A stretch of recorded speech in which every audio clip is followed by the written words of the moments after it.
PR পদ্ধতি ছাড়া নির্বাচন নয়, প্রয়োজনে জুলাই আন্দোলনের মতো আবার রাজপথে নেমে আসার হুঁশিয়ারি দিয়েছেন জামায়াত ইসলামের নেতাকর্মীরা।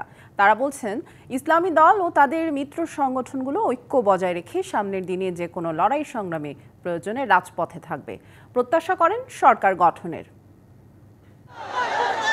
আসন্ন জাতীয় সংসদ নির্বাচন সামনে রেখে রাজনৈতিক দলগুলোর মধ্যে বিভিন্ন বিষয়ে যখন তীব্র মতবিরোধ ও বিতর্ক, ঠিক তখন রাজধানীর সোহরাওয়ার্দী উদ্যানে জামায়াত ৭ দফা দাবিতে করেছে জাতীয় সমাবেশ।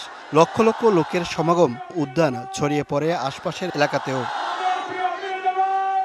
সারা দেশ থেকে আসা বিভিন্ন জেলা, উপজেলা ও প্রান্তিক পর্যায়ের কর্মী সমর্থকরা বলছেন, পিআর পদ্ধতি ছাড়া কোনোভাবেই নির্বাচন হতে দেওয়া হবে না। আমাদের আবারও রাজপথে নামার প্রয়োজন হয়, আবারও শ্রমঘাম জড়ানোর প্রয়োজন হয়, আমরা সেটাই করব ইনশাআল্লাহ। যতদিন এই আন্দোলন বাস্তবায়ন হবে না, ততদিন পর্যন্ত আমরা এই আন্দোলনেই থাকবো। আমি এখানে আসছি ৩ দিন আগে থেকে, রাত 11টার সময় বেরোয়েছি বাড়িতে, আর এখন পৌঁছাচ্ছি।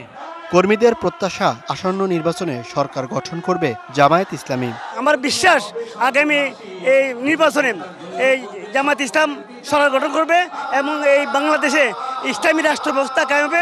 যদি পিআর পদ্ধতিতে বর্তমান অন্তর্বর্তী সরকার নির্বাচন না দেয়, তাহলে আমাদের কেন্দ্রীয় সংগঠন এই বিষয়ে কর্মসূচি দিবে।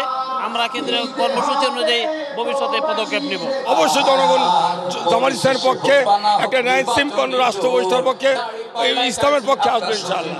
৪৫ বছরে সোহরাওয়ার্দী উদ্যানে এককভাবে জামায়াত ইসলামী কখনোই সমাবেশ করেনি, যাতে যোগ দিয়ে উচ্ছ্বাস প্রকাশ করেন জামায়াতের তৃণমূল কর্মীরা। Muhaiminul Khan Apu, DBC news, Dhaka.